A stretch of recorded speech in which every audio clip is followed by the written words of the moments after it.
bonsoir à tous. Ravi de vous retrouver sur Public Sénat pour suivre le débat au Sénat sur le plan d'urgence pour faire face à la crise du coronavirus. Un débat définitif puisque les sénateurs et les députés se sont mis d'accord cet après-midi sur une version finale de ce budget rectificatif. Un budget qui débloque 110 milliards d'euros supplémentaires pour soutenir le système de santé et sauver les entreprises françaises. Pour en parler, j'accueille en salle des conférences ici au Sénat Laurence Rossignol, sénatrice socialiste de l'Oise. Bonjour Laurence Rossignol. Bonjour. Est-ce que vous êtes satisfaite par ce nouveau plan d'urgence pour faire face à la crise ? En ce qui me concerne, je m'abstiendrai sur ce budget. Alors, bien entendu, il est nécessaire d'injecter de l'argent pour sauver les entreprises, sauver les emplois. Le choix du gouvernement, qui est un choix de bon sens, est celui d'empêcher les faillites, les liquidations judiciaires, de façon à ce que les entreprises ne soient pas à genoux au moment où on sortira progressivement du déconfinement. Pour autant, il y a beaucoup d'argent pour les entreprises. C'est un projet de loi essentiellement économique quand même, sans aucune condition. L'argent coule à flot, c'est vrai, pour les entreprises, mais lorsqu'on a proposé une conditionnalité environnementale, par exemple, est-ce qu'on va continuer d'investir et de réinvestir dans ce qui détruit le climat, une conditionnalité éthique, quelle politique à l'égard de l'actionnariat, c'est-à-dire comment les dividendes vont être ou non distribués alors que les entreprises peuvent recourir à des aides publiques via le chômage partiel. Et puis aussi, en ce qui me concerne, j'avais déposé avec mes collègues de la délégation droits des femmes 2 amendements pour abonder un fonds contre les violences faites aux femmes, pour aider les femmes à être mises à l'abri ou les conjoints violents à être, eux, écartés du domicile, et aussi pour l'aide à la parentalité et l'aide aux enfants victimes de violences. Oui, pardon, et justement, ce fonds d'1,5 million d'euros pour protéger les femmes et les enfants, il n'a pas été retenu au final par les députés. Il a été voté hier soir au Sénat et abandonné, sacrifié aujourd'hui par la commission mixte paritaire sous la pression du gouvernement et de la majorité En Marche. Et il en va de la sincérité. Ces 2 fonds, 1,5 million d'euros, avaient été annoncés par les ministres en charge de ces dossiers. L'une avait dit « je crée un fonds d'urgence pour les femmes victimes de violences », l'autre avait dit « je dégage 500 000 euros ». Et le fait que ces engagements, ces propos de ministres n'aient aucune traduction dans la loi de finances, ça dévalorise la parole publique et ça fait peser un soupçon d'insincérité sur l'ensemble de la démarche du gouvernement en cette période. Or, nous avons besoin de sincérité et de confiance. Mais comment le refus de ce fonds contre les violences intrafamiliales, comment ce refus vous a été expliqué par le gouvernement ? Or, vous savez, le gouvernement ne prend pas beaucoup la peine de s'expliquer. Le gouvernement émet un avis défavorable et dit laissez-nous faire, on se débrouillera bien, faites-nous confiance. Mais moi, je sais que l'argent qui n'est pas inscrit dans les budgets, l'argent qui est intraçable, introuvable, invérifiable, est en fait de l'argent qui n'existe pas. Donc le gouvernement nous demande de lui faire confiance, c'est lui qui devrait faire confiance aux parlementaires, plutôt pour dégager les moyens nécessaires à l'action en faveur des victimes des violences. Alors ce plan d'urgence de 110 milliards d'euros creuse la dette de la France jusqu'à 115% de la richesse nationale. La question également du financement de ces dépenses se pose. Il y a eu un nouveau débat sur le retour de l'impôt sur la fortune pour faire contribuer les plus aisés dans cette crise. Finalement, il n'a pas été retenu. Vous le regrettez ? Oui, je le regrette parce que le gouvernement, depuis 2 ans et demi, a considérablement allégé la contribution des plus riches. Le gouvernement a appauvri l'État pour enrichir les plus riches. Et c'était, je crois, le moment pour décider ensemble d'un effort supplémentaire de ceux qui ont pu épargner, faire accroître leur patrimoine, spéculer. Grâce aux nombreux cadeaux fiscaux faits par ce gouvernement depuis 2 ans et demi, la crise sanitaire nous met effectivement devant des responsabilités budgétaires et financières nouvelles qui appellent une contribution différente des Français. Vous savez, dans les hôpitaux, les soignants, ils soignent tout le monde. Et chacun reçoit à proportion de ses besoins en France, mais chacun doit contribuer à proportion de ses moyens. Or, ce n'est pas le cas. Les sénateurs ont voulu également être fermes avec les assurances afin de les taxer pour qu'elles contribuent plus fortement à l'effort de crise. Finalement, je crois que cette taxe sur les assurances n'a pas été retenue. Pourquoi ne pas faire contribuer davantage les assurances dans cet effort ? Parce que les assurances font la pluie et le beau temps à Bercy depuis des années. Parce que les assurances font partie des lobbies les plus actifs au ministère de l'économie et des finances et que souvent Bercy plie devant le lobby des assurances. Tout bonnement, les assurances ont défendu leurs intérêts. Et quand les assurances défendent leurs intérêts, elles sont beaucoup plus entendues que quand c'est les associations de lutte contre la pauvreté, les associations de lutte contre les violences faites aux femmes qui défendent les intérêts des pauvres ou des femmes. Alors ce texte répond à l'urgence économique, à la faillite des entreprises. C'est vrai qu'il y a également dans cette crise une urgence sociale, une urgence également alimentaire avec des émeutes de la faim dans le pays. Le gouvernement y répond correctement, vous trouvez? Non, c'est d'ailleurs le gros défaut du texte qui va être définitivement adopté tout à l'heure, c'est que c'est un texte pour les entreprises. Bien sûr, il y a des mesures pour le chômage partiel, mais le chômage partiel, c'est à la fois un filet social, mais aussi un filet de sécurité pour les entreprises. Ça les empêche de déposer le bilan. Et en revanche, à chaque fois que nous avons voulu attirer l'attention du gouvernement avec des dispositions spécifiques pour les personnes en grande pauvreté, en attirant l'attention du gouvernement sur le fait que les risques les plus grands sont devant nous. Aujourd'hui, il y a des gens qui ont faim en France. Le gouvernement nous a renvoyés dans nos cordes en nous expliquant que lui, il s'occupait de sauver les entreprises et que si on sauvait les entreprises, tout irait bien après. C'est plus compliqué que ça. Il faut effectivement sauver les entreprises, pas à n'importe quelles conditions, mais il faut aussi empêcher les gens de couler pendant cette période. Et on peut faire plus juste et mieux. Et pourtant, ce plan d'urgence prévoit une prime de 150 € pour les prestataires de certaines allocations. Ça suffit? C'est bien, mais ça ne suffit pas. Il y a beaucoup de gens qui sont des travailleurs indépendants. Vous savez, les libéraux et le gouvernement a poussé les gens à devenir auto-entrepreneurs au lieu d'être salariés. Et quand on est salarié, on a droit au chômage partiel. Quand on est auto-entrepreneur, on n'a droit à rien. Voilà. Donc c'est la boucle d'une politique de démantèlement du salariat qui trouve là une fin. Laurence Rossignol, une dernière question avant le début de la séance sur le déconfinement, puisqu'on a appris les premières pistes de la stratégie de déconfinement d'Emmanuel Macron. Il y aura par exemple peut-être un retour à l'école sur la base du volontariat, avec également un déconfinement qui se fera de manière nationale et pas entre les régions, pas selon les régions. Qu'est-ce que vous pensez de ces pistes? Je pense que pour réussir le déconfinement, il faut que les Français aient confiance dans la stratégie du gouvernement. Si les Français n'ont pas confiance, ils continueront d'avoir peur. S'ils ont peur, ils se déconfineront pas comme on le voudrait. Ils garderont leurs enfants, ils iront pas au travail, voilà. Et la confiance, elle s'élabore par la compréhension collective de ce qui se passe, par la sincérité et la transparence, et surtout par la démocratie. Qui a décidé? Emmanuel Macron, le président de la République, décide que ce ne sera pas par région. Et pourquoi les régions ne pourraient pas elles-mêmes, avec les élus, toutes les collectivités territoriales, évaluer combien de cas, comment il faut faire?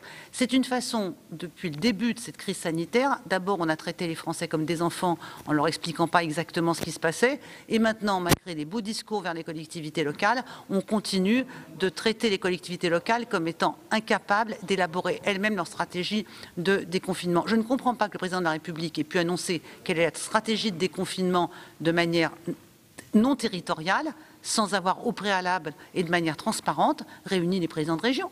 Voilà. D'ailleurs, ce sont des premières pistes qui ont été annoncées lors d'un entretien avec les représentants des associations d'élus, mais au final, vous trouvez qu'on ne donne pas assez de liberté au territoire? Non, mais je trouve au final que dans ces visioconférences où le président de la République parle et écoute les uns et les autres donner leur point de vue, et ce n'est pas ça élaborer collectivement, ce n'est pas ça la concertation. La concertation, c'est de co-construire. Et là, ce n'est pas de la co-construction, et je ne vois pas comment le président de la République a pu déduire de ses conversations avec les élus qu'il n'était pas favorable à ce qu'on leur donne plus de responsabilités dans l'élaboration du déconfinement. Un retour à l'école sur la base du volontariat, ce serait la mise entre parenthèses du principe de l'école obligatoire? C'est surtout un signe à l'égard des Français qui n'est pas un signe encourageant. Ça veut dire, en fin de compte, qu'on n'est pas sûr de nous, on ne sait pas trop comment on fait. Eh bien, débrouillez-vous pour décider si vos enfants vont aller à l'école ou pas. Mettre les Français, les parents, devant l'alternative, est-ce que je préfère que mes enfants soient en bonne santé ou est-ce qu'ils instruisent, c'est très cruel. Merci beaucoup, Laurence Rossignol, d'avoir répondu à mes questions. Et je vous laisse regagner l'hémicycle du Sénat, puisque dans un instant va commencer le débat sur le plan d'urgence face à la crise du coronavirus. On se dirige tout de suite dans l'hémicycle du Sénat. Par le pourtour, je crois qu'il faut se les rappeler. Même chose pour le gouvernement, par le devant. Et si vous voulez vous retrouver à bonne distance, vous pourrez le faire à l'extérieur, mais je pense que c'est important et de ne pas hésiter à utiliser les micros en vous tenant à une certaine distance, car l'absence de ce petit morceau de caoutchouc plastifié rend le son plus difficile. Donc je donne la parole à Pascal Savoldelli pour une mise au point au sujet d'un vote. Mon cher collègue. Oui, bonjour Monsieur le Président, bonjour Monsieur le Ministre, mes chers collègues. Donc il s'agit du vote sur le scrutin 98, sur le PLFR, où notre collègue Esther Benbassa souhaite que son vote soit celui de l'abstention. Je vous en remercie. Je vous en ai donné acte de cette mise au point qui sera publiée au Journal officiel et figurera donc dans l'analyse politique des scrutins concernés. Notre ordre du jour appelle l'examen des conclusions de la commission mixte paritaire chargée d'élaborer un texte sur les dispositions restant en discussion du projet de loi de finances rectificative. Et dans la discussion générale, je vais donner la parole à monsieur le rapporteur général pour le Sénat de la commission mixte paritaire, monsieur Albéric de Montgolfier. Merci Monsieur le Président. Monsieur le Ministre, mes chers collègues que je salue à nouveau, nous nous sommes vus il n'y a pas tellement de temps puisque nous sommes venus au-delà de 3 heures du matin cette nuit, donc c'était aujourd'hui. Donc je vous salue à nouveau pour les lectures de des conclusions de la commission mixte paritaire qui s'est réunie ce matin en fin de matinée à l'Assemblée nationale et qui a été, comme vous le savez, conclusive. Donc on peut s'en réjouir. C'est la deuxième fois, Monsieur le Ministre, puisque nous avons eu un PLFR en fin d'année conclusif. Donc j'espère que ça augure de bonnes nouvelles pour les prochains textes que nous aurons à examiner ensemble. Vous le savez, donc le Sénat vient de finir l'examen de ce PLFR et dans la foulée, la CMP s'est réunie et a repris, je dois le dire, beaucoup d'amendements essentiels du Sénat. C'est une bonne nouvelle. Nous souhaitons en effet que ce PLFR, nous l'avions dit sur les bancs des uns et des autres, se conclue par un accord. D'emblée, les groupes politiques qui s'étaient exprimés lors des discussions générales avaient indiqué, pour l'essentiel, qu'ils souhaitaient voter ce texte. Mais évidemment, ils souhaitaient que ce texte soit voté avec des améliorations, ce que nous avons fait au cours de nos débats qui ont été riches, qui ont été nourris. Je voudrais bien sûr remercier mon homologue, Laurent Saint-Martin, rapporteur général de la Commission des finances à l'Assemblée nationale, de son écoute, puisque nous travaillons dans des conditions difficiles, vous imaginez les échanges, pour arriver à un texte commun. Alors je voudrais ici très simplement citer en quelques instants les quelques apports du Sénat qui sont, outre des améliorations techniques, outre des sécurisations juridiques, des apports qui sont nombreux et qui ont été, à l'issue de cette commission mixte paritaire, conservés. Et ils avaient été adoptés parfois par de larges majorités, ou ils sont parfois issus du texte de compromis que nous avons souhaité ensemble, députés et sénateurs, adopter. Ils relèvent de plusieurs ordres. Le premier ordre, ça vise à lutter contre l'épidémie, contre la pandémie, et nous souhaitons l'accompagner par des mesures notamment budgétaires ou même fiscales. Et c'est le cas de l'amendement qui a été très largement soutenu, qui vise à baisser le taux de TVA à 5,5% sur les moyens de protection, les tenues de protection, c'est-à-dire les gants, les charlottes, les surblouses, tous ces moyens qui sont évidemment indispensables dans la lutte contre la pandémie, qui bénéficiaient ou qui étaient plutôt frappés d'un taux de TVA de 20%.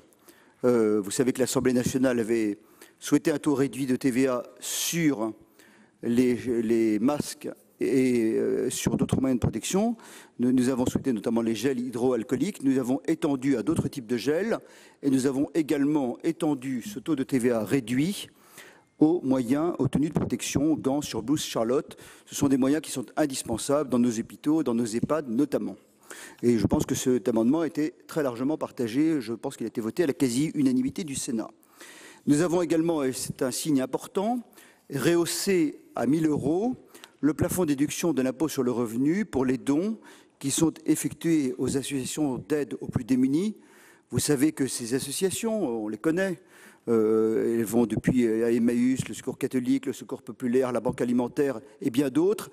Ces associations remplissent en ce moment un rôle considérable et notamment il faut les soutenir dans ce qu'elles apportent de plus essentiel, en particulier l'aide alimentaire.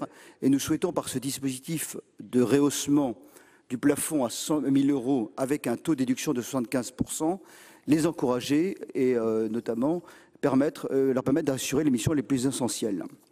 Nous avons également adapté la règle dite du service fait, Cette règle permet aux collectivités territoriales, normalement, la règle du service fait imposerait plutôt aux collectivités territoriales de ne pas payer lorsqu'un événement, je pense à un festival par exemple, a été annulé. Et grâce à l'amendement que nous avons adopté, la règle du service fait il pourrait y être dérogé pour tenir compte des circonstances particulières. C'est un exemple très particulier.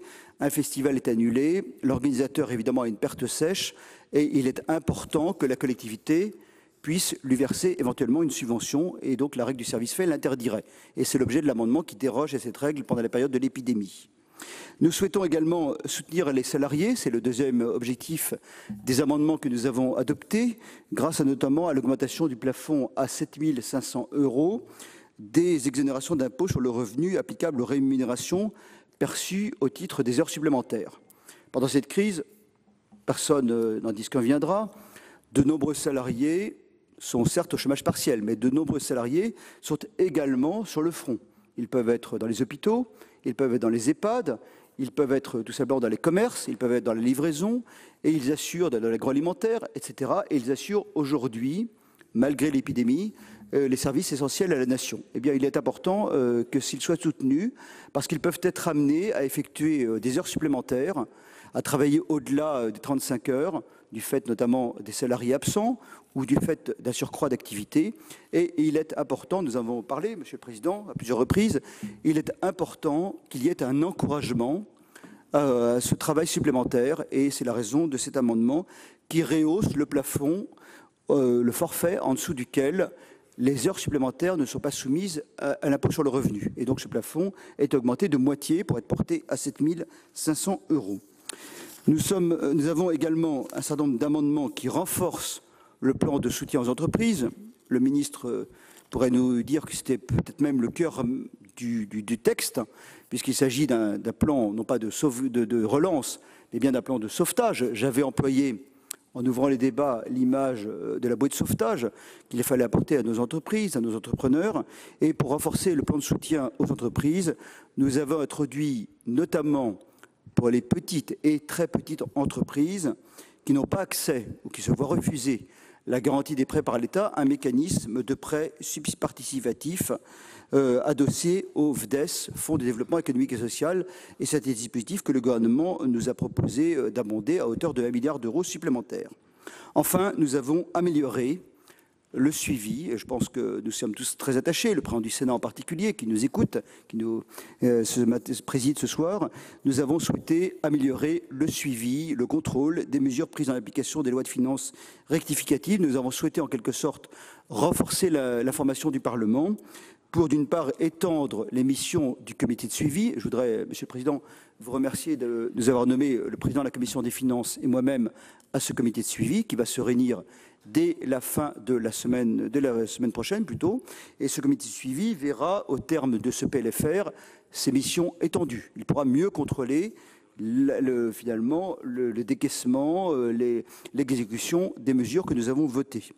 Et nous avons souhaité également garantir l'information préalable, j'emploie bien le mot préalable, des présidents et rapporteurs généraux des commissions des finances lorsque l'État envisage, au-delà d'un montant significatif, de venir au capital d'entreprise. Vous savez qu'il y a des moyens qui sont dédiés à cela, 20 milliards d'euros qui ont été votés dans ce PLFR pour entrer au capital ou du moins ou rentrer ou augmenter la participation de l'État pour sauver des entreprises. Des exemples ont été cités par le ministre de l'économie tel Air France. Et si l'État a besoin de monter au capital ou d'entrer au capital de telle ou telle entreprise pour les sauver, eh bien, il est important qu'il y ait un contrôle du Parlement et c'est le dispositif du Sénat qui a été retenu à travers une information préalable des présidents et rapporteurs généraux de la Commission des finances. Voilà les principaux apports. Je voudrais m'en féliciter puisque ce sont des apports qui ne sont pas négligeables. Parfois dans les commissions mixtes paritaires, on peut avoir la satisfaction d'une réussite et finalement avoir un texte qui reflète plus ou moins le travail de telle ou telle assemblée. Ce n'est pas le cas. Je pense que le travail de chacune des assemblées, et en particulier du Sénat, a été très largement intégré dans le texte qui vous est soumis à l'approbation ce soir. Et je voudrais revenir tout simplement dans la minute 20 qui me reste sur 3 sujets que nous avons examiné, sur lesquels vous vous êtes exprimés les uns et les autres au titre de ce PLFR d'urgence, même si, à l'issue de la CMP, ils n'ont pas été retenus. Le premier concerne la mobilisation des assureurs. Je crois que nous avons été nombreux à souligner la situation un peu particulière de l'assurance, qui en cette période peut éventuellement avoir des mauvais résultats sur tel ou tel type d'assurance, mais dans une situation un peu particulière. On pensait en particulier à l'automobile qui a été évoqué, qui concrètement engrange un résultat un peu particulier. L'assurance est normalement la garantie d'un aléa, et l'aléa disparaît si on ne peut plus circuler. Donc nous y reviendrons. Nous avons en quelque sorte décidé de faire confiance aux négociations qui s'engagent entre le gouvernement et les assureurs. Si chacun ne prend pas ses responsabilités, je vais être très clair, nous aurons l'occasion, à l'occasion du prochain PLFR, d'y revenir et de voter des dispositifs un peu plus contraignants. Deuxième sujet, l'annulation des charges pour les entreprises les plus touchées par la crise. Et elles sont nombreuses, je pense en particulier notamment aux restaurateurs ou à d'autres entreprises qui resteraient fermées. Je termine, Monsieur le Président, parce que je regarde le compteur. Ces entreprises, il est important qu'on n'ait pas simplement un report, mais bien une annulation des charges fiscales. Et ben, merci pour les 20%. Je ne sais pas si c'est à 5,5 ou à 20. En tous les cas, ça me permettra de terminer. Et enfin, troisième sujet, la mise à niveau du fonds de solidarité. Il est important que ce fonds ne s'arrête pas, Monsieur le Ministre, le jour du déconfinement, le 11 mai. On sait que ce déconfinement sera progressif et parfois même un peu plus tardif pour un certain nombre d'entreprises, je pense à certains secteurs de la restauration, du tourisme, et c'est la raison pour laquelle nous avions souhaité l'amender. Sur ces derniers points, le Sénat restera vigilant. Sur les fonds de soutien à tel ou tel secteur, ils ont été nombreux. Il y avait 99 amendements que nous avons examinés cette nuit. Et là aussi, c'est pas du tout, si nous avons finalement pas adopté, c'est pas par désintérêt, je le dis vers mes collègues de ce côté notamment, c'est simplement parce que nous considérons que c'est un sujet qui relève parfois de la relance ou qui nécessite des expertises budgétaires supplémentaires. Et nous y reviendrons, puisque, je ne sais pas si c'est une bonne ou une mauvaise nouvelle, je peux d'ores et déjà vous annoncer, je le fais à la place du gouvernement, que nous serons amenés à nous revoir, sans doute au cours du mois de mai, en tous les cas très prochainement, pour un PLFR numéro 3. J'espère qu'il sera consacré à la relance post-déconfinement, mais nous serons sans doute amenés, malheureusement, à devoir réviser un certain nombre de chiffres. Je pense en particulier aux chiffres du chômage partiel qui rencontre, c'est vrai, un grand succès, mais également qui se traduit par une traduction budgétaire qui va bien au-delà des quelques 24-26 milliards d'euros annoncés avec plus de 10 200 000 salariés aujourd'hui. Voilà, je voudrais conclure en vous remerciant les uns et les autres à la fois de votre participation dans des conditions difficiles, remercier nos administrateurs qui ont été à nos côtés dans des conditions là aussi de travail un peu particulières, et vous prier de m'excuser de la rapidité d'un débat parfois sur tel sujet. Ce n'est pas un manque d'intérêt, mais ce n'est malheureusement qu'un rendez-vous vigilant que vous donne à nouveau le Sénat et la Commission des Finances dans quelques semaines. Merci de votre attention. Merci, monsieur le rapporteur de la commission mixte paritaire. Je voudrais aussi, moi, vous remercier le président de la commission et vous dire que nous vous avons confié cette mission de suivi et que vous serez, pardonnez-moi, je le dis clairement, cette assemblée les seuls dans cette mission de suivi, quelle que soit la dimension financière, y compris pour les collectivités territoriales. Je crois que à la fois la diversité des sensibilités et l'unicité de la mission nous amène à suivre cela avec beaucoup d'attention, et je voulais vous dire ma totale confiance au nom du Sénat.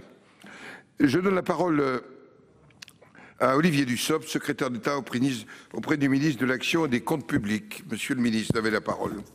Merci, Monsieur le Président. Quelques mots, Monsieur le Président de la Commission des Finances, Monsieur le rapporteur général, Mesdames et Messieurs les sénateurs, pour me féliciter à mon tour de l'accord intervenu en commission mixte paritaire sur ce projet de loi de finances rectificatif numéro 2. Accord intervenu après des débats qui, je crois, ont permis d'enrichir le texte à l'Assemblée nationale, puis au Sénat au cours des derniers jours.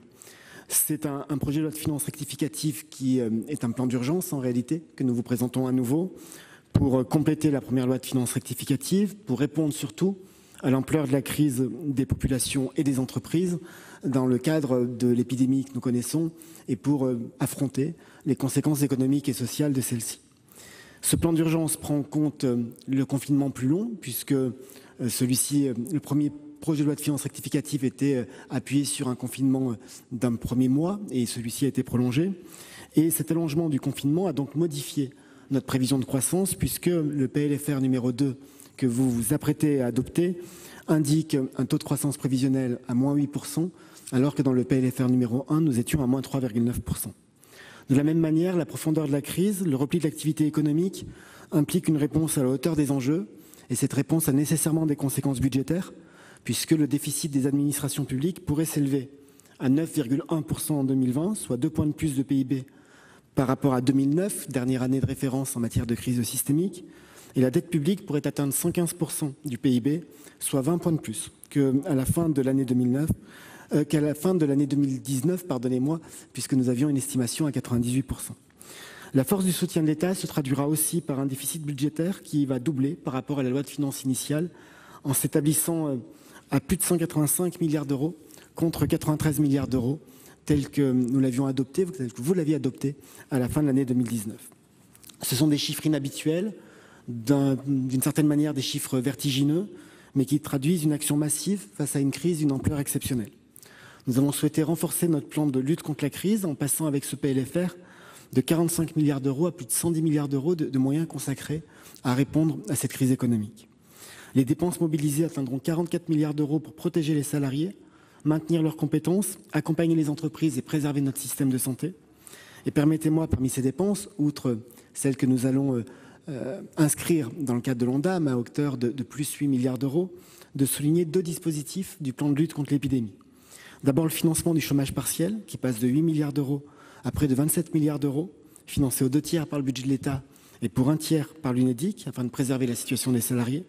De fait, nous avons relevé le plafond d'emprunt de l'UNEDIC, garanti par l'État, qui passera donc de 7 à 10 milliards d'euros. Le deuxième dispositif est le fonds de solidarité, qui est rechargé à hauteur de 7 milliards d'euros, dont 6 milliards 250 financés sur le budget de l'État. Nous avons atteint, à date, plus de 1 150 000 entreprises qui ont sollicité le soutien de ce fonds, au moins pour le premier étage à 1 500 €. Et ce sont presque 1 milliard d'euros qui ont été versés d'ores et déjà aux entreprises qui nous ont sollicité. Grâce aux dispositions de la loi de finances rectificative que vous vous apprêtez à voter, les petites entreprises les plus en difficulté pourront ainsi obtenir, au total, plus de 8 000 € totalement exonérés lorsque l'on regarde l'ensemble des dispositifs auxquels elles peuvent être éligibles. J'ai entendu la remarque et l'attention du Sénat et de monsieur le rapporteur concernant la date du 11 mai. Bien évidemment, et comme j'ai eu l'occasion de le dire devant vous il y a quelques heures, le fonds ne s'arrêtera pas le 11 mai. Et si nous devions manquer de crédits pour financer les aides aux entreprises, nous disposons, entre autres, des crédits mis en réserve sans être affectés à hauteur d'1 700 millions d'euros. Et par ailleurs, nous aurions l'occasion de revenir vers vous avec un troisième texte financier. Il y a 2 autres instruments que je veux souligner dans ce texte. Le premier est la provision de 20 milliards d'euros pour renforcer les participations financières de l'État dans certaines grandes entreprises en difficulté. Et monsieur le rapporteur l'a souligné, cela se fera avec une information préalable du Parlement au travers des présidents et rapporteurs généraux des commissions des finances de l'Assemblée nationale et du Sénat. Nous avons aussi abondé le Fonds de développement économique et social, qui ainsi rechargé pourra atteindre 1 milliard d'euros et être mobilisé pour accompagner les entreprises. Je rappelle qu'ensuite de ces différentes dépenses, nous maintenons évidemment le dispositif des prêts garantis par l'État à hauteur de 300 milliards d'euros pour soulager la trésorerie des entreprises, et les dispositions de ce PLFR permettront de faire en sorte que les entreprises placées en procédure de sauvegarde depuis le début de l'année soient éligibles à ce programme de prêts garantis par l'État. L'action du gouvernement passe aussi par des facilités de paiement pour les échéances fiscales et sociales. À ce jour, le montant des reports des échéances fiscales s'élève à plus de 4 milliards d'euros et il s'élève à plus de 12 milliards d'euros pour les échéances sociales. Ce sont donc 16 milliards d'euros qui permettent d'alléger la trésorerie des entreprises. Et il faut ajouter que nous remboursons aussi de manière accélérée les créances des entreprises restituables en 2020, les crédits d'impôt sur la TVA, le crédit d'impôt recherche, le CICE et tout autre crédit d'impôt restituable au cours de l'année. Enfin, pour en rester aux dispositions que le gouvernement vous avait proposées, la prime exceptionnelle de pouvoir d'achat des agents publics que nous avons portée avec Gérald Darmanin sera exonérée d'impôts et de cotisations sociales, tout comme les sommes versées aux entreprises éligibles au titre du Fonds de solidarité. Je disais dans mon propos liminaire, les discussions à l'Assemblée nationale et au Sénat ont permis d'enrichir le texte. Parmi les différentes dispositions que le Parlement a apportées et a votées dans le cadre de ces débats, je retiens 6 mesures qui nous paraissent particulièrement importantes. D'abord, le fait que les foyers les moins favorisés puissent bénéficier d'une aide exceptionnelle pour un montant de 880 millions d'euros, conformément aux engagements du président de la République, et en fléchant les crédits nécessaires après l'adoption par l'Assemblée nationale d'un amendement du rapporteur général.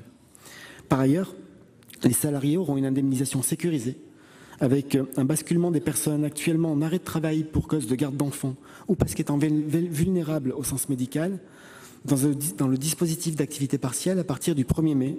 Ce sont 1,8 milliard d'euros qui ont été inscrits à cette fin. Les salariés bénéficieront aussi, à l'initiative du Sénat, d'une exonération des rémunérations versées à raison d'heures supplémentaires ou complémentaires réalisées entre le 16 mars et la fin de l'état d'urgence sanitaire, et dans un plafond de 7 500 €, comme l'a souligné le rapporteur général. Les secteurs fragiles seront accompagnés plus fortement.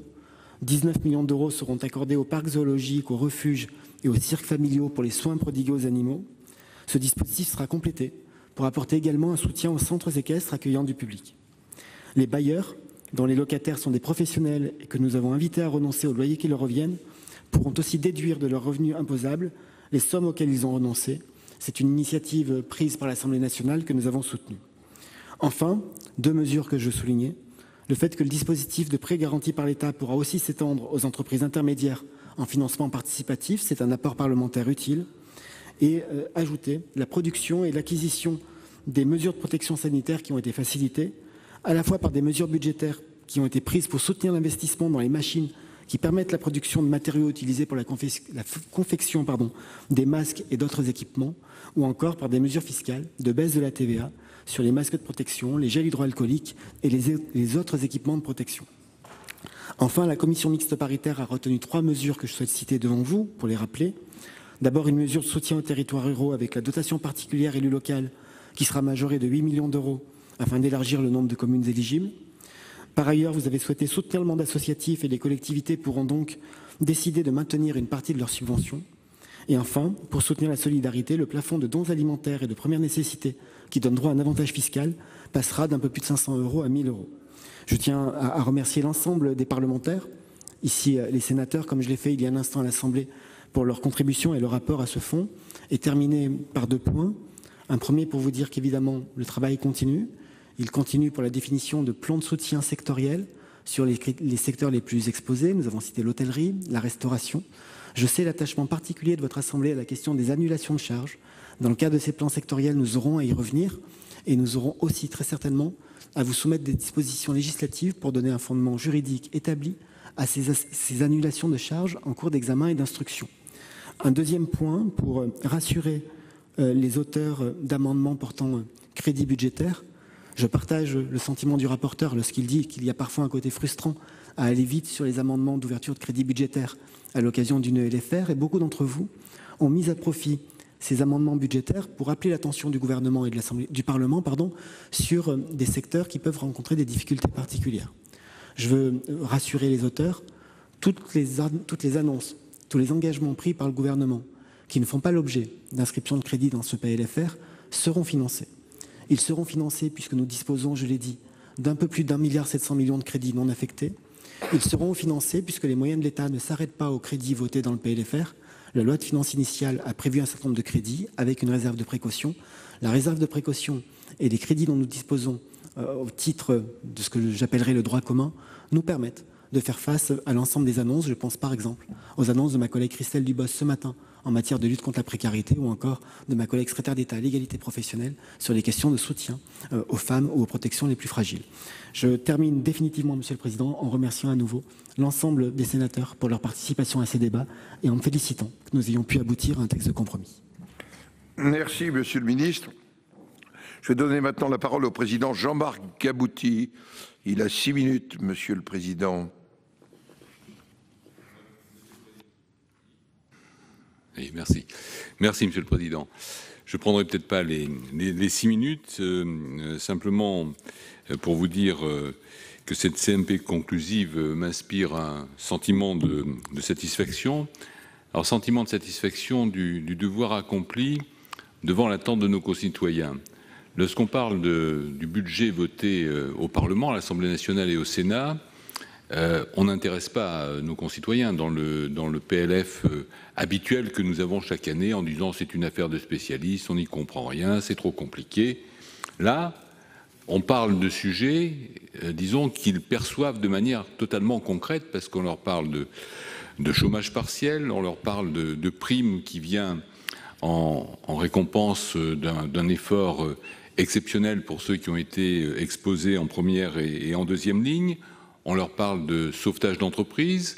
Voilà, je crois que pour une fois, on réconcilie une partie du débat budgétaire que nous avons au niveau national entre les parlementaires et le gouvernement avec ce que peuvent en percevoir nos concitoyens pour qui habituellement c'est quelque chose d'extrêmement complexe et qui les intéresse moyennement. Là je crois qu'il y a vraiment je dirais un lien direct qui s'établit parce que on peut tout de suite traduire je dirais en mesures concrètes au mois le mois. Ce qu'on vote, ça s'applique fin avril, ça s'applique début mai, alors qu'habituellement on ne sait pas toujours comment cheminent tous les crédits que nous pouvons voter ou éventuellement modifier.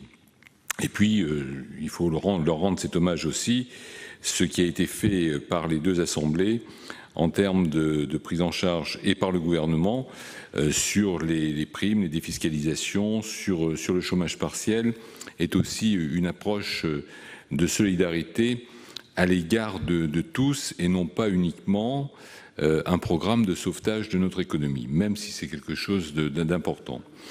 Me féliciter aussi des apports du Sénat qui sont significatifs et à cet égard, étant le premier orateur, me permettre de remercier notre rapporteur général Albéric de Montgolfier, du président et des services de la commission des finances qui sont restés mobilisés, je dirais, jour et nuit pour arriver à suivre ces travaux et arriver à cette conclusion. Alors je ne reprendrai pas les apports du Sénat qu'a détaillé notre rapporteur général, mais je voudrais dire aussi qu'on peut peut-être dire qu'il a eu un interlocuteur compréhensif à l'Assemblée nationale parce que pour arriver à un accord constructif, il faut qu'il y ait une volonté partagée et j'espère que c'est de bon augure pour des textes futurs en matière budgétaire.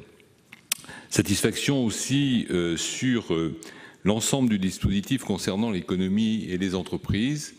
Il y avait eu un premier jet, si j'ose m'exprimer ainsi, début mars, très rapidement, et on avait tous convenu, gouvernement et parlementaires, que c'était un premier dispositif qui avait vraiment un caractère provisoire, qui lançait les bases et qui mettait en place un certain nombre d'outils, mais qui n'était pas nécessairement calibré à la hauteur des besoins qu'avaient nos entreprises pour pouvoir passer ce cap difficile. Alors moi, je constate que le gouvernement a parfaitement écouté les remontées du terrain venant à la fois des parlementaires, des organisations professionnelles, des entreprises pour vraiment compléter et amplifier ce dispositif en essayant vraiment de prendre en compte tout le monde. Alors c'est très difficile de prendre en compte tout le monde parce qu'il pour être exhaustif, c'est pas forcément quelque chose d'évident, mais ce qui a été fait, notamment en direction de certaines entreprises à des statuts particuliers, je pense aux SCI propriétaires ou même de particuliers propriétaires de monuments historiques. On rentre dans le détail, mais c'est pour montrer que c'est un travail qui a été approfondi et surtout prendre en compte dans la limite des règles européennes, en étant un petit peu borderline, si j'ose dire, ou en allant le plus loin possible, les entreprises en difficulté, c'est-à-dire celles qui pouvaient avoir des difficultés liées au coronavirus, mais aussi celles qui pouvaient être en état de fragilité avant cette période et que cette période rendrait éventuellement mortelle pour ce type d'entreprise ou d'activité. Donc ce qui a été fait au niveau du FDES, au niveau des avances remboursables, au niveau de l'introduction faite à l'initiative du Sénat avec l'accord du gouvernement de prêts participatifs, l'élargissement également en montant, mais également en périmètre de l'intervention du fonds de solidarité, je crois que vraiment là on a essayé de faire le maximum. Il reste probablement encore une catégorie de très petites entreprises, je pense aux auto-entrepreneurs, à certains indépendants, artisans ou commerçants qui ne sont pas forcément bien structurés et qui peuvent malgré les apports du Fonds de solidarité, avoir des difficultés récurrentes sur plusieurs mois. Et là, il y a peut-être encore des choses à améliorer pour la prochaine fois. Voilà, donc je crois que cet engagement au niveau entreprise devrait nous permettre, et puis on peut peut-être encore l'améliorer. Donc c'est cette satisfaction qui, j'espère, sera perçue par nos concitoyens et se concrétisera effectivement sur le terrain. Dernier point, pour dire deux petits regrets. Celui concernant les assurances, mais Albéric de Montgolfier a expliqué. Voilà, le rendez-vous est reporté. Il faut pas, je crois qu'il faut avoir quelque chose de sérieux pour intervenir. On avait voté 2 amendements au Sénat avec une approbation relativement large sur différents bancs. Je pense qu'on y reviendra la prochaine fois, au cas où l'engagement du secteur de l'assurance ne serait pas suffisant ou serait en tout cas éventuellement biaisé. Un petit regret, j'en terminerai par là, malgré la dotation des élus locaux qui, je dirais, sera appréciée par l'ensemble des maires de petites communes et des maires ruraux, peut-être que les collectivités locales, qui sont aussi en première ligne dans toutes les aides de proximité, n'ont peut-être pas pu être intégrés jusqu'à présent suffisamment dans un dispositif d'aide aux plus petites structures de notre économie locale. Voilà, mais globalement une appréciation très positive sur le travail qui a été effectué, les conclusions auxquelles nous sommes arrivés, et donc la quasi-totalité de notre groupe approuvera ces conclusions de la CMP. Je vous remercie. Merci, Monsieur le Président. La parole est à notre collègue Julien Bargeton pour le groupe de La République En Marche. Monsieur le Président, Monsieur le Ministre, Monsieur le Président de la Commission, Monsieur le rapporteur général, mes chers collègues, face à la crise sanitaire qui a plongé le monde dans la récession, le gouvernement a adopté une stratégie claire qui repose sur 4 piliers. Le premier pilier, c'est le chômage partiel, plus de 10 millions de personnes, dont 2 millions au titre des gardes d'enfants. Un fonds de soutien qui est porté à 7 milliards d'euros, dont déjà 1 milliard consommé pour 1 million de demandes. Troisième pilier, des prêts garantis, 300 milliards, 40 milliards déjà octroyés, à peu près 750 000 demandes.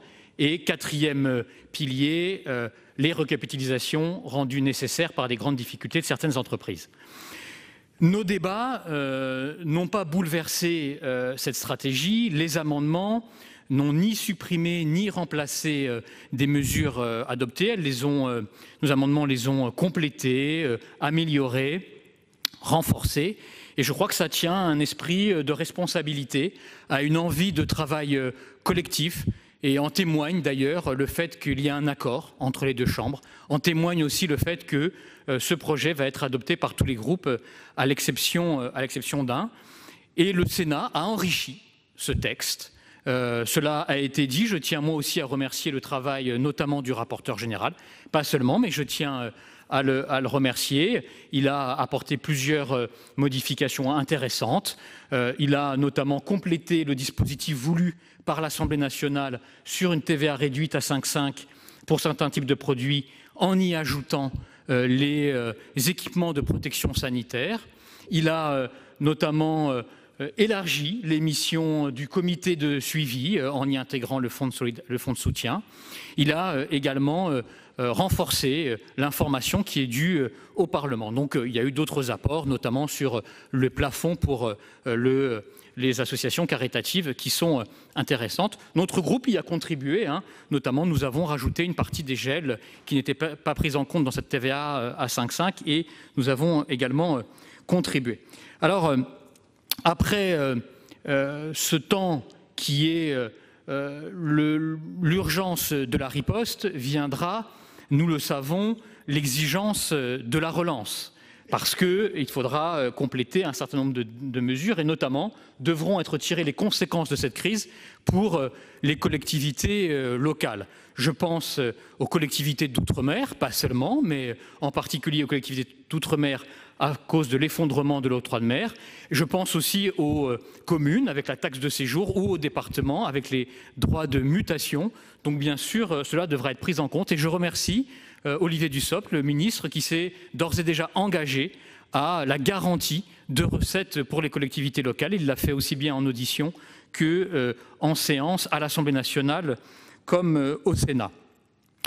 Nous devrons aussi penser cette relance avec un certain nombre de garanties. Cette relance, elle devra être nécessairement européenne, parce que nous avons besoin de la solidarité européenne. Elle devra être écologique, et à cet égard, moi je n'ai pas voté les amendements qui semblaient parfois remettre en cause cette exigence écologique. Et puis, elle devra être éthique. Et là aussi, l'engagement pris par Bruno Le Maire ce matin, notamment sur le comportement des entreprises et la prise en compte de ce comportement dans la forme de soutien qui peut être apporté, me paraît aller dans le bon sens. Alors, nous avons encore le temps pour le faire ensemble et j'espère que nous le ferons dans le même esprit. Comme le notait Paul Valéry dans ses cahiers, il faut juger à froid et agir à chaud. Là, nous sommes encore dans le temps de l'action à chaud et viendra très vite le jugement, la réflexion qui pourra permettre à chacun de contribuer et de densifier la relance à venir.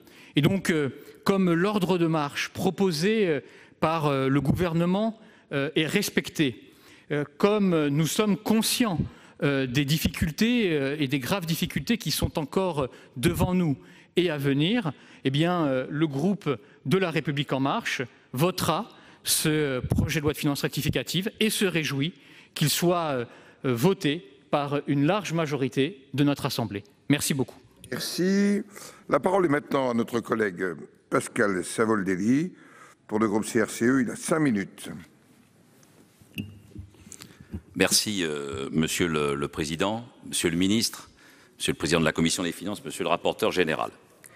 La commission mixte et paritaire s'est accordée il y a quelques heures sur un projet de loi de finances rectificative que nous n'approuverons pas. Au cours des débats de ces derniers jours, nous avons pointé les manques criants de ce texte et fait de nombreuses propositions. À chacune d'entre elles, ou presque, le gouvernement et la commission des finances nous ont répondu « Ce texte est un texte d'urgence ». Nous renvoyons le débat de fond à plus tard. En quelque sorte, l'heure ne serait pas au débat politique, il est à l'action. Nous réfutons totalement ce point de vue. En agissant dans l'urgence, nous faisons, vous faites, de la politique. Les choix effectués aujourd'hui sont des choix qui engagent l'après. Et l'après, ça se pense, ça se débat, ça se prépare, ça s'organise pendant. Pourquoi vouloir mettre le couvercle sur le débat contradictoire au nom de l'urgence? Pas question de contester les options profondément libérales que vous maintenez au nom de cette urgence? Autre argument pour voter ce texte, celui de la responsabilité. C'est un argument pour nous totalement irrecevable. Ainsi, même en doutant de la démarche gouvernementale, face au rejet de l'essentiel de ces propositions, il faudrait voter pour, en responsabilité. Eh bien, nous estimons que le choix, il existe, y compris dans cette période, et j'irais dire surtout dans cette période, lorsque les priorités sont données. Et comment ne pas voir que la priorité, j'appellerais ça une hiérarchie, est donnée à la reprise d'une certaine conception de l'économie sur la sécurité sanitaire de tous. Eh bien, on peut les contester et en proposer d'autres. C'est le principe même de la démocratie, qui ne peut être remis en cause par cette mise au pas au nom de la responsabilité. Nous avons un avis différent, nous l'assumons ici, mais aussi devant le peuple. J'insiste sur ce dernier point, nous ne sommes pas dans une bulle. Les citoyens écoutent ce qui est dit, ils réfléchissent, ils expriment, même confinés, des opinions. Un sondage de mardi dernier était d'ailleurs édifiant quant à la défiance à l'égard de l'action gouvernementale. L'Assemblée nationale et le Sénat débattent, et c'est une bonne chose. Il faut avoir le courage de s'opposer lorsqu'on estime que les valeurs que l'on défend sont remises en cause. L'opinion évolue, est attentive, la situation évolue aussi. Vous avez les uns et les autres, et notamment Monsieur le ministre, dit ça va, il y a eu beaucoup de choses d'avancées, etc. Écoutez, alors là, j'ai vu la dernière scoop qu'on a eue, c'est quand même sur la question des paradis fiscaux. On le vote ici, on nous l'annonce par Monsieur Le Maire ce matin, et on a un texte qu'on vient d'avoir il y a moins d'une demi-heure. Allez hop, ça y est plus. voyez, il y a un diable quand même, il y a un diable, excusez-moi, libéral. Vous avez rejeté, comme au plus beau jour de la présidence des riches, toutes nos propositions d'une participation accrue des plus fortunés de la solidarité nationale. Rétablir l'ISF, c'est toujours non. Supprimer les prélèvements forfaitaires uniques, non. Augmenter la contribution des plus hauts revenus, c'est encore non. Accroître les taxes sur les dividendes et les transactions financières, c'est aussi non. Une dotation exceptionnelle pour les collectivités territoriales, c'est finalement non. Et alors sur l'argent roi, tiens, une petite information.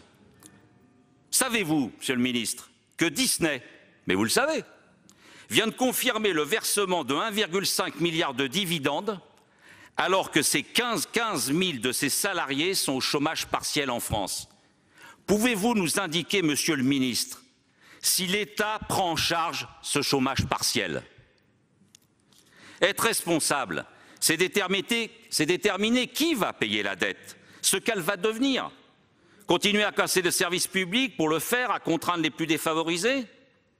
Votre rejet de nos propositions de justice fiscale le laisse craindre. Le débat parlementaire est incomplet. Vous annoncez 20 milliards de participation financière de l'État pour aider les entreprises stratégiques en difficulté. Nous n'avons pas obtenu la liste. Nous n'avons pas réellement débattu de la stratégie industrielle que signifie cet investissement considérable. Et vous avez balayé les critères environnementaux, aussi bien que les critères sociaux, que nous portions, et d'ailleurs avec d'autres. Donc pas question pour nous de valider ainsi une opération de secours aux actionnaires défaillants pour leur rendre la maison assainie dès la crise passée. Nos amendements visant à améliorer le sort des plus démunis, les mal logés des étudiants, visant à améliorer le service de santé des armées, amendements d'urgence s'il en faut, ont été balayés comme bien d'autres. Emmanuel Macron, le 15 mars, avait évoqué des décisions de rupture. Mais où sont-elles, mes chers collègues? Où sont les décisions de rupture? Ce projet est un projet recroquevillé sur une pensée qui nous a amenés à la désastreuse situation d'aujourd'hui. C'est pourquoi nous rejetons en toute responsabilité ce projet de loi. Merci. La parole est à notre collègue Franck Menonville pour le groupe Les Indépendants. Il a 5 minutes. Merci Monsieur le Président, Monsieur le Ministre, Monsieur le Président de la Commission, Monsieur le rapporteur, mes chers collègues. Il nous revient aujourd'hui de consolider l'effort de la nation pour sauver notre économie. Un mois après la première loi de finances rectificative, le Parlement autorise à nouveau le gouvernement à déployer des moyens massifs et sans précédent pour venir en aide à toutes les entreprises et secteurs en difficulté. Nous partageons pleinement la logique de ce deuxième volet de plan d'urgence pour soutenir et rendre possible la reprise de notre économie. Je me réjouis que nous ayons pu trouver donc un terrain d'entente avec nos collègues députés. Cela permettra une mise en œuvre et une mise en application rapide de ces nouveaux dispositifs. L'investissement collectif est massif et même sans précédent. Mais la dépense publique atteint de nouveaux records, tant en valeur absolue qu'en proportion de la richesse nationale. Alors que dans le même temps, la recette publique chute brutalement, le déficit se creuse et la dette explose. Aussi, je tiens à rappeler à cet instant que nous finançons aujourd'hui un plan de sauvegarde nécessaire de notre économie, mais avec de l'argent que nous n'avons pas. Cet effort reposera sur les générations futures. Mais pour rétablir nos finances publiques, nous aurons besoin de toutes les entreprises, de toutes nos entreprises et d'une France mobilisée et rassemblée.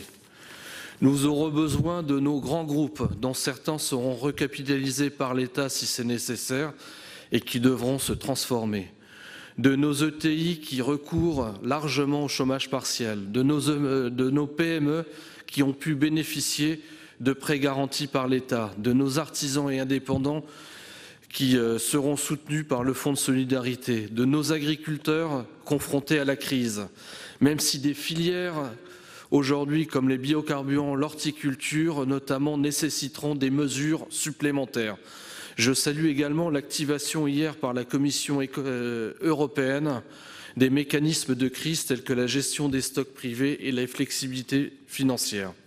Les mesures votées il y a un mois ont commencé à faire leurs preuves. Aujourd'hui, nous les améliorons et les renforçons. Notre priorité doit rester la santé des Français et la préservation du tissu économique et social.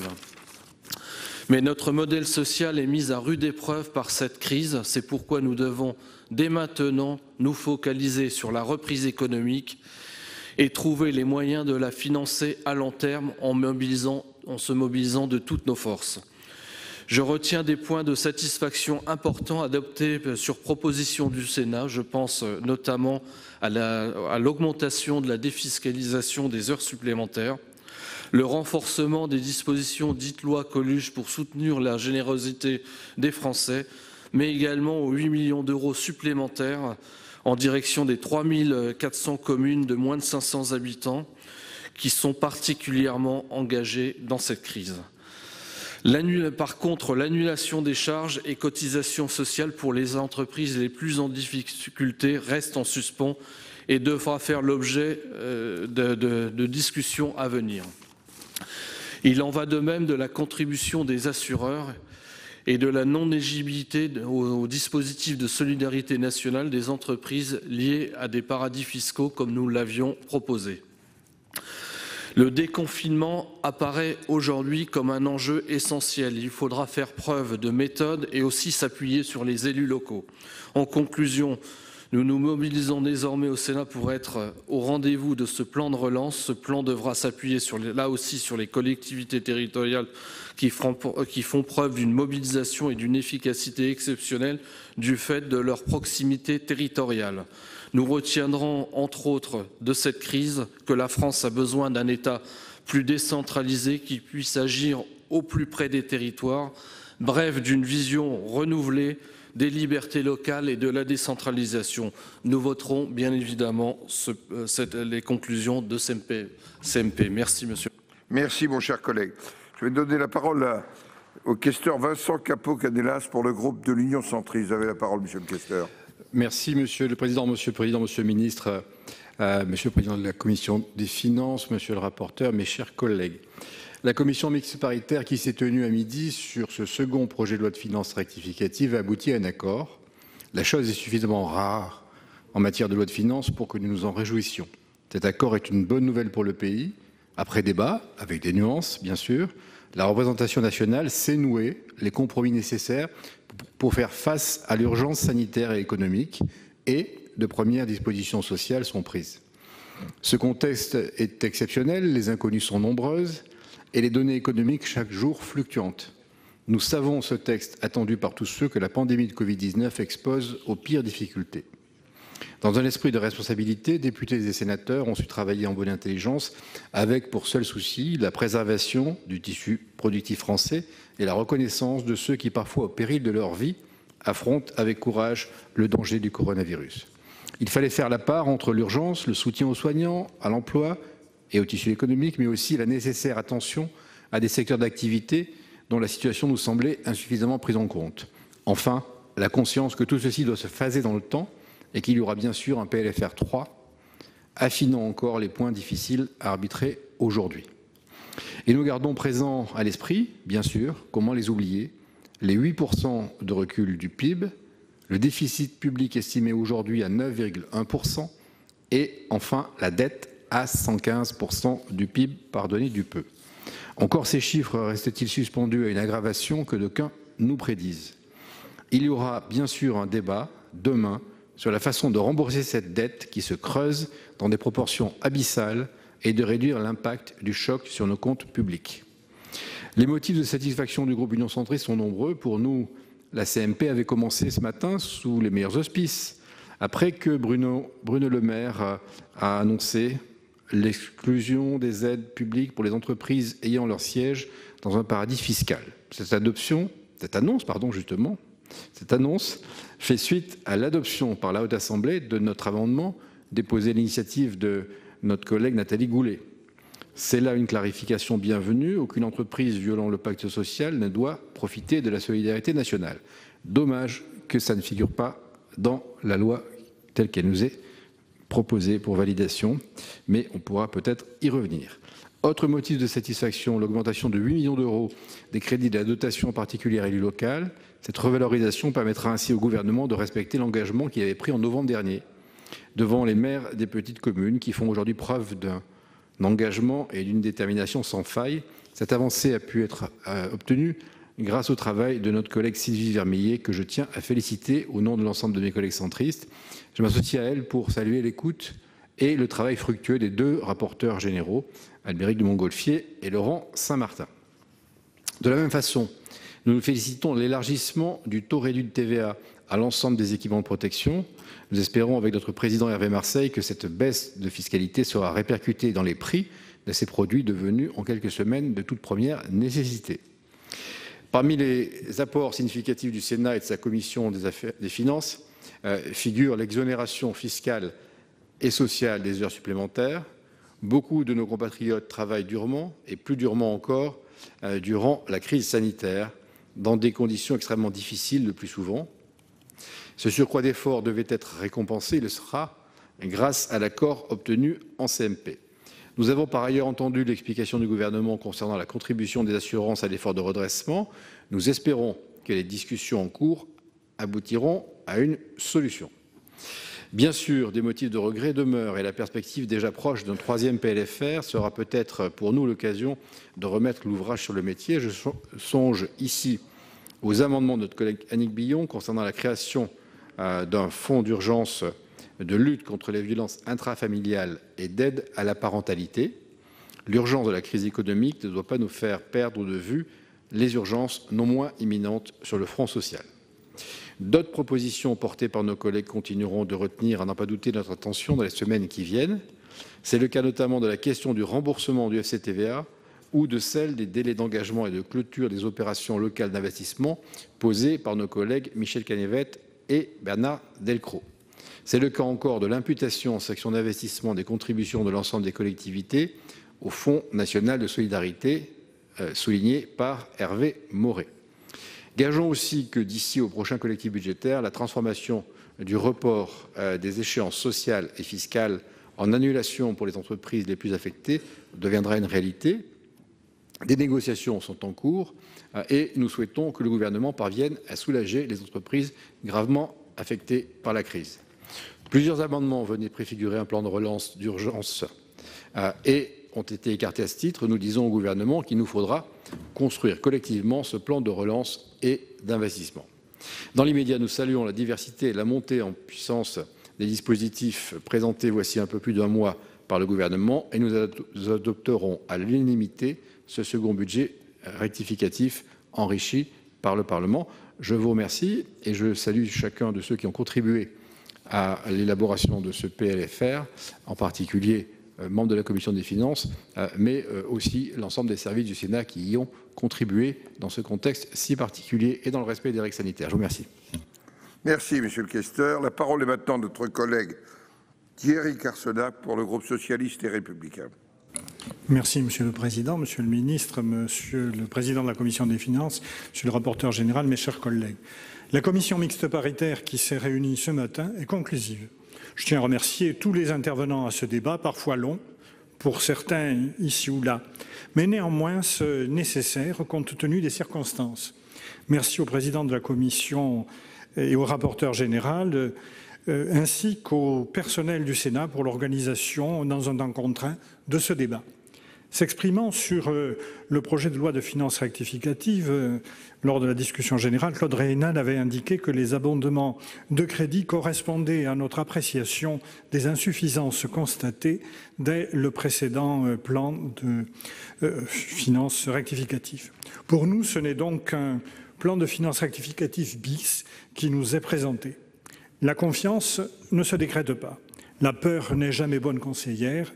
Nos chercheurs, nos personnels de santé, nos industriels, nos salariés du front, à qui tous les soirs nos concitoyens disent merci, donnent de l'espoir. Nous ne devons pas les décevoir. Les amendements défendus par notre groupe avaient pour seul objet, d'une part, d'ouvrir des débats sur les nécessaires mesures de solidarité à adopter tout en ne reposant pas leur financement sur la seule dette. Certains de nos concitoyens aux capacités contributives importantes ont bénéficié d'avantages fiscaux importants. Nous considérons qu'ils peuvent participer à l'effort national. Ce fut le sens des propositions concernant l'ISF 2.0, cher à notre président de notre commission, mais également sur le retour à une taxation du capital. Toutes les entreprises, en effet, ne sont pas logées à la même enseigne et il en va ainsi de notre approche sur le secteur des assurances. Les amendements défendus ont, et d'autre part, permis d'ouvrir soit des débats en proposant des fonds de soutien à des secteurs particulièrement affectés, tourisme, restauration, culture, événementiel, Français de l'étranger, soit de conforter les annonces de membres du gouvernement en créant des fonds d'urgence pour lutter contre les violences intrafamiliales et d'aide à la parentalité, ou pour une prime exceptionnelle pour les assistants familiaux de l'aide à l'enfance, et ensuite d'aborder l'outre-mer. Il faut saluer certaines avancées pour les collectivités territoriales qui doivent gérer le quotidien. La baisse du taux de TVA à 5,5, élargi à tous les produits de protection contre le Covid-19, est une bonne chose. Un sentiment d'insatisfaction pour l'abandon d'amendements que nous considérions comme un premier pas pour établir une certaine solidarité. Monsieur le rapporteur général, je vous ai entendu concernant votre vigilance sur le secteur des assurances. Notre groupe ne lâchera pas cet ADN qui nous anime de justice sociale et fiscale. Les prochains plans de sortie du confinement et de relance qui ne manqueront pas d'advenir, nous trouverons vigilants et combatifs sur ce point et sûrement moins conciliants. De même qu'en ce qui concerne les effets d'annonce de ministres non suivis d'effets ou d'amendements, notamment du rapporteur général, permettant d'abonder de 2 milliards le fonds de solidarité pour les entreprises à la suite de la crise sanitaire. J'ai entendu Monsieur le ministre nous expliquer que s'il y avait des besoins, ceux-ci pourraient être comblés. Néanmoins, je pense que c'était une bonne chose dès aujourd'hui de pouvoir améliorer ce fonds de solidarité. Notre position, en dépit de ces manques criants, fait que notre groupe majoritaire votera ce deuxième plan d'urgence afin de soutenir le chômage partiel qui touche plus de 10 millions de nos concitoyens et de soutien aux entreprises. Ne rajoutons pas à la crise sanitaire une crise économique que nous ne souhaitons pas la voir se transformer en crise sociale. Nos concitoyens les plus modestes étant déjà profondément affectés, ne serait-ce que pour se nourrir. Chaque jour qui passe conduit inexorablement au monde d'après. Et ce vote positif de responsabilité est aussi d'exigence. Il ne s'agit nullement d'un blanc-seing donné au gouvernement et à la majorité qui le soutient, ni à la majorité sénatoriale du Sénat. Car nous l'avons constaté au cours des débats, des divergences salutaires en démocratie existent toujours. Il s'agit d'un plan d'urgence. Il faut agir vite pour sauver les emplois et par là la vie de nos concitoyens. Je vous remercie. Merci. La parole est maintenant à notre collègue Jean-François Husson pour le groupe Les Républicains. Oui, Monsieur le Président, Monsieur le Ministre, Monsieur le Président de la Commission, Monsieur le rapporteur général, mes chers collègues.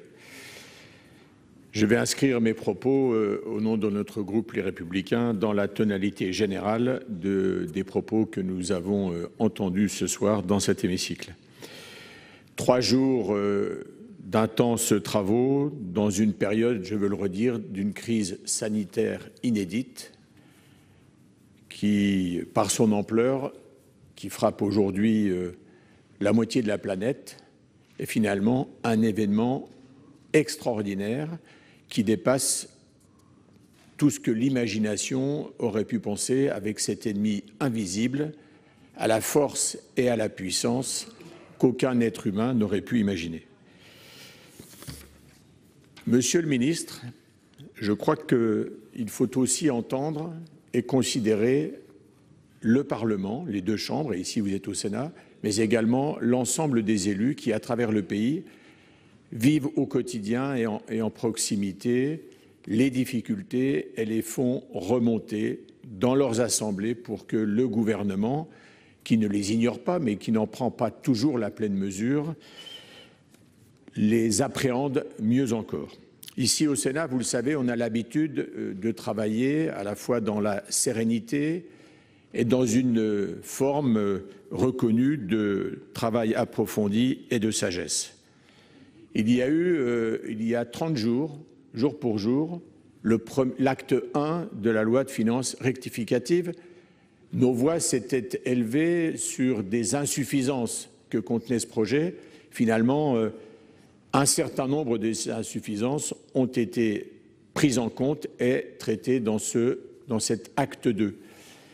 Je le dis avec un peu de solennité parce qu'on parle déjà d'un 3e acte et il faut faire attention de ne pas être comme à courir après une pelote de laine qui roulerait sans qu'on puisse jamais la rattraper.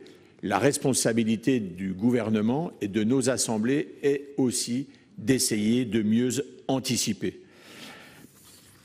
Alors, Monsieur le Ministre, on ne peut effectivement que se réjouir d'avoir enfin une commission mixte paritaire dont on dit qu'elle est conclusive. Mais je pense que c'est aussi et certainement la gravité, la profondeur de la situation avec les différentes urgences sanitaires d'abord, et c'est encore cette urgence sanitaire que l'on combat aujourd'hui, et l'urgence économique qui commence à être prise en compte, mais c'est certainement ce qui a conduit à cet accord entre les deux chambres.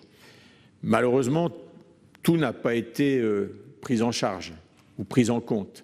Et je pense à cet instant, notamment, et ça touche le domaine économique, à ces secteurs, vous l'avez évoqué, mais vous le reportez encore, pour lesquels nous demandons l'annulation des charges sociales et fiscales, parce qu'elles resteront fermées au-delà du 11 mai ou parce qu'elles ont perdu du jour au lendemain, sans même qu'il y ait forcément de fermeture administrative, tout acte, je dirais, de bon fonctionnement. Et donc c'est zéro rentrée alors que les charges continuent de courir et qu'il faut non seulement comprendre, mais se mettre à la place de ces équipes, des collaborateurs, mais également des chefs d'entreprise qui sont mobilisés et qui retournent le problème dans tous les sens sans solution. Il faudra, et il faut dès aujourd'hui, donner suffisamment de signes pour leur donner confiance. Puisqu'on parle de confiance, et c'est en lien, ça a été évoqué par un certain nombre d'entre nous, s'est posé la question, et se pose avec, là aussi, solennité, la question de la place et du rôle des sociétés d'assurance, des compagnies d'assurance aujourd'hui. Je crois qu'il y a deux temps. Il y a le temps de l'urgence et puis il y a le temps de la réponse de demain. Le temps de l'urgence, aujourd'hui, les sociétés d'assurance doivent entendre qu'elles ont une responsabilité morale à l'égard des entreprises qui sont dans la difficulté, au-delà même de l'aspect simplement juridique des couvertures ou de l'absence de couverture des risques. Elles ont fait un pas, mais le Sénat, par les amendements qu'il a votés ici, qui n'ont pas été repris en commission mixte paritaire, et Albéric de Montgolfier, notre rapporteur général, l'a bien expliqué, le Sénat a lancé le signal d'alarme à l'endroit des assureurs. Pour demain, ici au Sénat, avec Vincent Segouin et Catherine Dumas, je porte, soutenu par un grand nombre d'élus, une proposition de loi qui apportera, en tous les cas, qui portera le débat pour tenter d'apporter des solutions, parce que nous ne pouvons pas, nous ne devons pas rester les bras ballants. Alors on regrette aussi, Monsieur le Ministre, que sur certaines mesures votées à l'unanimité dans cette Assemblée, il n'y ait pas eu de reprise par le gouvernement. Je veux évoquer par exemple le remboursement de la TVA payé par les collectivités locales sur les achats d'équipements de protection individuelle via le fonds de compensation de la TVA. Les collectivités locales ont simplement cherché à pallier les carences de l'État en matière d'importation de masques, l'État qui, lui, ne paye pas de TVA sur ses propres importations. Bien, écoutez, admettez, dès lors qu'une taxe au bénéfice de l'État s'applique aux collectivités sur ces achats, il y a quand même une véritable injustice à laisser perdurer la TVA pour les collectivités locales quand elle supplée, je dirais, les manques de l'État.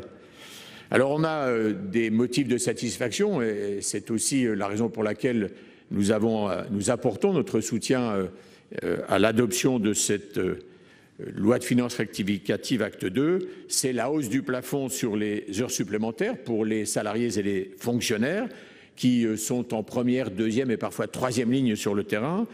C'est aussi le prêt participatif adossé au FDES pour les très petites entreprises et les PME qui parfois se verront refuser par leur banque un prêt garanti par l'État. C'est, ça a été dit, l'encouragement fiscal aux dons vis-à-vis des personnes qui sont aujourd'hui dans le besoin. Et puis, c'est aussi l'extension de la TVA à taux réduit pour l'achat des équipements de protection individuelle. Malgré ces avancées, et je vais terminer par là, il y a une deuxième urgence. Il va falloir traverser la tempête économique avec le moins de dégâts possible.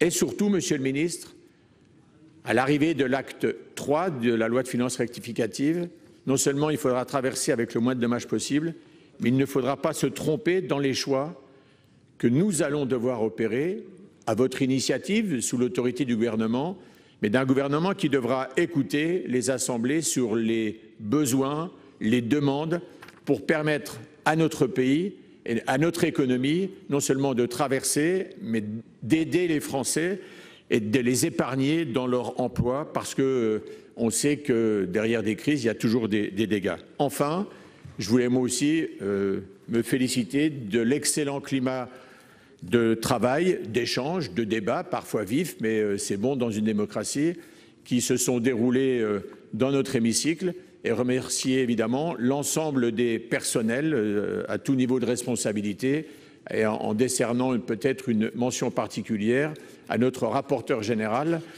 qui est soumis au feu des questions incessants. Parfois, effectivement, il répond pour certains brièvement, mais je sais qu'il le fait toujours avec sincérité et avec cœur. Donc, je crois que nous avons été au rendez-vous et nous voterons, je veux le redire ici, favorablement sur ce projet de loi. Merci. Merci, mon cher collègue. Notre discussion générale est donc close. En application de l'article 42, alinéa 12 du règlement, le Sénat examinant après l'Assemblée nationale le texte élaboré par la commission mixte paritaire, il va se prononcer par un seul vote sur l'ensemble du texte. Conformément toujours à notre article 42, toujours dans son alinéa 12, je vais donc mettre aux voix l'ensemble du projet de loi dans la rédaction résultant du texte élaboré par la commission mixte paritaire. J'ai deux demandes d'explication de vote. Tout d'abord, Madame Rossignol, pour expliquer son vote, et Monsieur Joly. Merci, Monsieur le Président. Je voulais rappeler que hier, Monsieur le Président de la Commission des Finances, s'il vous plaît, hier, nous avons adopté deux amendements qui avaient été... Vous avez raison, monsieur le rapporteur, c'était dans la nuit dernière. Je recommence, nous avons adopté deux amendements qui étaient à l'initiative de sénatrices et de sénateurs de la délégation droits des femmes, repris par différents groupes et votés sur tous les bancs. L'un abondait un fonds pour les victimes de violences faites aux femmes et l'autre pour l'aide à la parentalité et les violences faites aux enfants. Ces deux amendements sont passés à la trappe en commission mixte paritaire et n'ont pas résisté aux assauts du gouvernement et de la majorité En Marche à l'Assemblée nationale. Et je regrette, monsieur le rapporteur, peut-être parce que leur montant n'était pas suffisamment important pour qu'on y attache tant d'intérêt. J'espère que c'est ça et que ce n'est pas le contenu ou le sens de ces amendements qui étaient en cause. Je regrette, monsieur le rapporteur, qu'il n'ait pas été davantage défendu par le Sénat et que même tout à l'heure, quand vous avez fait le rapport sur la commission mixte paritaire, vous ne les ayez pas évoqués dans les abandons et les renoncements de la commission mixte paritaire. Ces amendements avaient une pertinence, c'est qu'ils reprenaient des engagements faits par les deux ministres en charge de ces dossiers. Et il s'agissait donc de traduire dans le budget la parole des gouvernants. Et le refus qui nous est opposé aujourd'hui va au-delà du contenu des amendements. C'est une question de sincérité. Et croyez-moi, monsieur le ministre, pour réussir le déconfinement, vous aurez besoin de la confiance des Français. Et pour avoir la confiance des Français, il va falloir que vous soyez sincères. Enfin sincères, j'ai presque envie de dire. C'est-à-dire que les Français fassent le lien entre vos engagements et vos actes. Que les propos du gouvernement ne soient pas à géométrie variable, qu'on ne nous explique pas, comme pour les masques, les tests et tout ça, qu'un jour ça sert, le lendemain ça sert pas, puis en fin de compte c'est parce qu'on n'en a pas, ou qu'on va déconfiner le 11, mais pas tous, les volontaires, ou ceux qui veulent pas. Tout ça ne prépare pas bien le déconfinement. Et c'est pour ça que ces deux amendements sont emblématiques dans le traitement qu'ils ont subi d'une forme de gestion par la communication de la crise sanitaire et de ses conséquences. On communique sur des chiffres, mais on ne les inscrit pas au budget. En fait, c'est le fameux argent magique que vous avez dénoncé. C'est pour ces raisons, outre certaines autres qu'évoquera dans un instant mon collègue Patrice Joly, que j'ai décidé, alors que j'avais voté hier soir pour le texte, de m'abstenir aujourd'hui sur les conclusions de la commission mixte paritaire. Merci. Collègue Joly, vous avez la parole une fois que nous aurons procédé au geste. Merci de nous protéger ainsi, Monsieur le Président, Monsieur le Ministre, mes chers collègues. Je m'étais déjà abstenu hier et le texte qui ressort de la commission mixte paritaire ne fait que conforter mon point de vue par rapport à ce texte qui nous a été présenté et qui sera soumis à notre vote dans quelques secondes. Abstenu hier et donc abstention aujourd'hui parce qu'il est difficile de voter contre pour les certain nombre d'avancées qu'ont rappelé Thierry Carcenac tout à l'heure et que certains d'autres ont relevé, mais difficile également de voter pour au regard de l'insuffisance que contient ce texte, à la fois au regard d'un certain nombre de catégories de Français qui ne sont pas pris en compte à la hauteur de ce qui serait nécessaire, mais également par rapport au fait qu'une occasion de retravailler, de commencer à retravailler sur le modèle économique de notre et social de notre société, cette opportunité n'a pas été saisie. Certes, ce PLFR contient un certain nombre de dispositions importantes qui améliorent le soutien aux entreprises, et c'est bien. Ce PLFR renforce également les moyens mis à disposition pour le chômage partiel, et c'est aussi bien. Et d'une certaine manière, c'est aussi indirectement un soutien aux entreprises qui est accordé à travers ce soutien. Le salariat, on le voit, a été d'une certaine manière protégé. Mais en revanche, en dehors du périmètre du salariat, nous avons de nombreux Français qui ne sont pas pris en compte. On pense en particulier aux auto-entrepreneurs. On pense aussi à ceux qui portent des start-up. Et les promoteurs à la fois de cette auto-entreprise et de cette économie des start-up aujourd'hui devraient se questionner plus qu'ils ne le font. La dimension économique est là, la dimension sociale est très largement insuffisante, même s'il y a un certain nombre de dispositions qui apportent des améliorations par rapport aux dispositifs initiaux.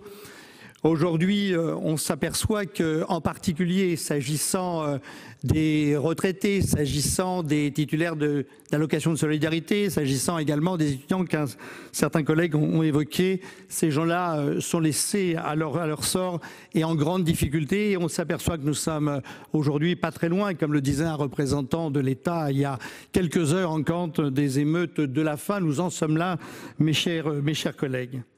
La troisième dimension absente de ce PLFR, c'est la dimension écologique. Nous sommes et nous étions il y a encore quelques mois interrogés par ces questions environnementales. Ils sont devenus cruciales aujourd'hui. Nous avions une belle occasion à travers les conditionnalités, l'éco-conditionnalité du soutien aux entreprises d'essayer de commencer une nouvelle étape vers ce nouveau modèle de développement que nous devons engager au plus vite. Il est une question, là aussi, il y a un enjeu d'humanité. Et puis le dernier élément, si ce PLFR est un PLFR de dépenses qui se finance à travers le déficit, à travers la dette, rien sur la justice fiscale. Là aussi, c'est un enjeu de cohésion nationale que de faire en sorte que ceux qui ont des capacités contributives interviennent à hauteur de ces capacités, a fortiori dans une situation de crise qui nécessite des moyens à des hauteurs qui sont celles que l'on connaît les uns et les autres. Voilà, je vous remercie,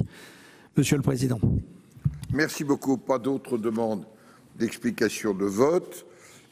En application de l'article 59 du règlement, je rappelle que notre scrutin public est de droit.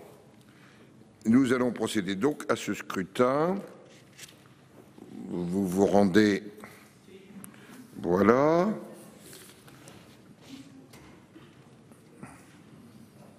Je vais ouvrir le scrutin. Le scrutin est ouvert. Si les deux secrétaires qui vont suivre Monsieur Meurant sont chargés de superviser les opérations.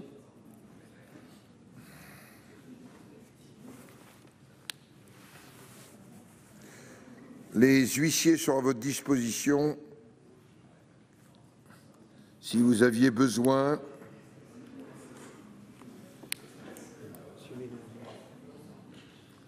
Monsieur l'huissier, si vous voulez vous rendre auprès du sénateur Menonville, en haut bâbord. Voilà. Non, il n'y arrive pas. S'il vous plaît. Non, non. Monsieur Menonville.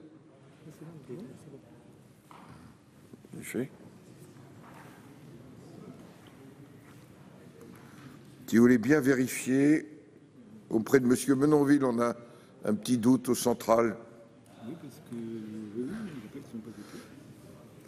Monsieur l'huissier, dès que vous avez terminé, allez voir monsieur Menonville.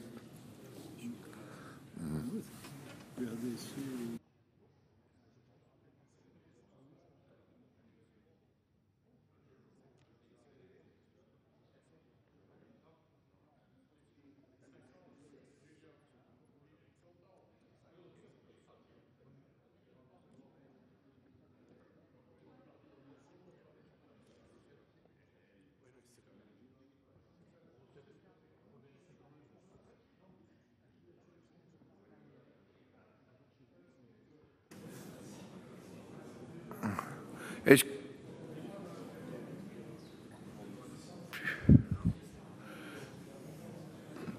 plus personne ne demande à voter? Encore une demande.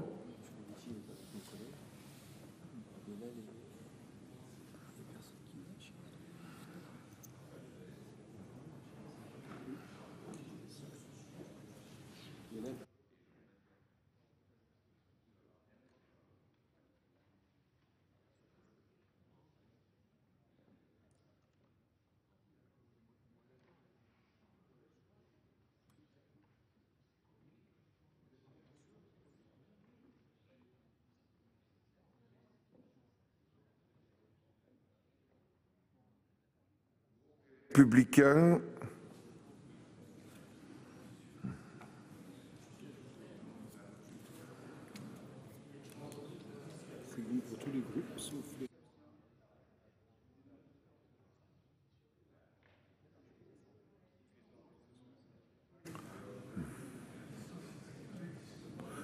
Plus personne ne demande à voter. Ah.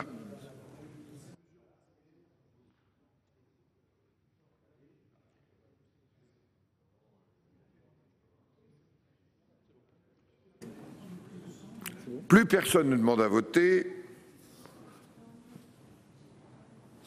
Les secrétaires l'ont constaté, le scrutin est clos.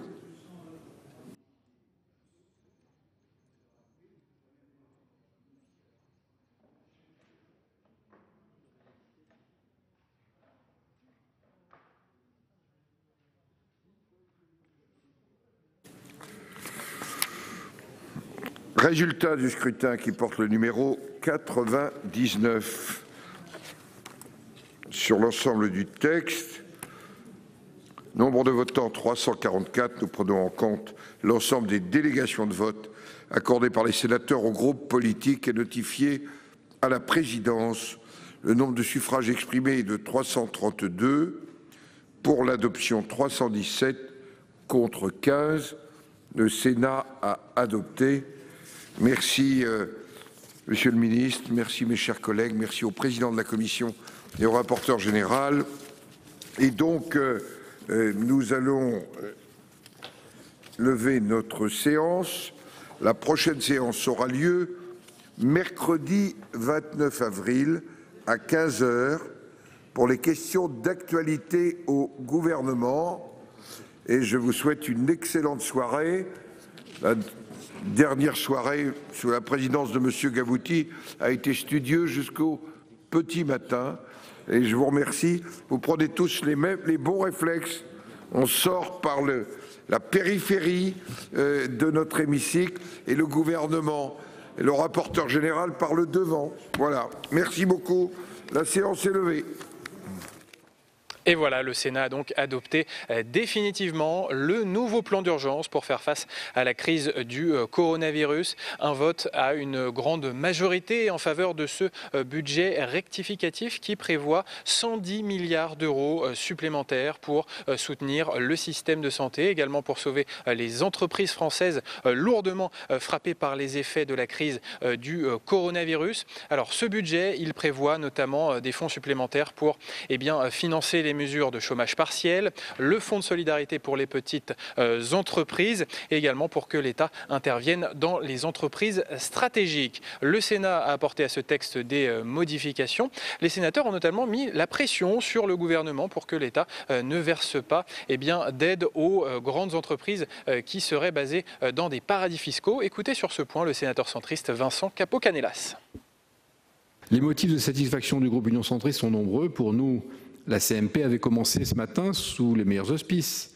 Après que Bruno Le Maire a annoncé l'exclusion des aides publiques pour les entreprises ayant leur siège dans un paradis fiscal. Cette annonce fait suite à l'adoption par la Haute Assemblée de notre amendement déposé à l'initiative de notre collègue Nathalie Goulet. C'est là une clarification bienvenue. Aucune entreprise violant le pacte social ne doit profiter de la solidarité nationale. Dommage que ça ne figure pas dans la loi telle qu'elle nous est proposée pour validation, mais on pourra peut-être y revenir. Des motifs de satisfaction pour les sénateurs, mais certaines modifications du Sénat n'ont pas été retenues dans le texte final, dans la négociation avec les députés. Il y avait par exemple 1,5 million de crédits supplémentaires pour lutter contre les violences intrafamiliales pendant cette période de confinement. Ces crédits supplémentaires ont été supprimés dans la négociation avec les députés. Et puis également une taxe sur les assurances votée par le Sénat pour augmenter l'effort des assurances pour soutenir les entreprises. Cette taxe sur les assurances a été supprimé dans la négociation avec les députés. Un texte est bien voté à une grande majorité par le Sénat, mais le groupe communiste a voté contre ce budget rectificatif. Écoutez le sénateur communiste Pascal Savoldelli. Vous avez rejeté, comme au plus beau jour de la présidence des riches, toutes nos propositions d'une participation accrue des plus fortunés de la solidarité nationale. Rétablir l'ISF, c'est toujours non. Supprimer les prélèvements forfaitaires uniques, non. Augmenter la contribution des plus hauts revenus, c'est encore non. Accroître les taxes sur les dividendes et les transactions financières, c'est aussi non. Une dotation exceptionnelle pour les collectivités territoriales, c'est finalement non. Et alors sur l'argent roi, tiens, une petite information. Savez-vous, Monsieur le Ministre, que Disney, mais vous le savez, vient de confirmer le versement de 1,5 milliard de dividendes alors que ces 15 000 de ses salariés sont au chômage partiel en France. Pouvez-vous nous indiquer, Monsieur le Ministre, si l'État prend en charge ce chômage partiel ? Voilà pour cette intervention du sénateur communiste Pascal Savoldelli. J'accueille maintenant le sénateur Les Républicains, Jean-François Husson. Bonsoir. Bonsoir. Alors, le Sénat a adopté ce nouveau plan d'urgence pour faire face à la crise du coronavirus. Un plan d'urgence nécessaire, mais il ne sera pas suffisant et on annonce déjà un nouveau plan au cours du mois de mai. Oui, d'abord, je pense que il faut faire preuve de responsabilité. La situation sanitaire est aujourd'hui encore suffisamment grave pour que la représentation nationale, à l'Assemblée comme au Sénat, se montre à la hauteur. Mais c'est un peu la difficulté de ce gouvernement. On sent qu'il y a des hésitations, non pas coupables, mais qui font finalement que les lois de finances rectificatives se suivent et se succèdent. Et on a le sentiment d'être toujours avec un petit train de décalage et parfois de retard.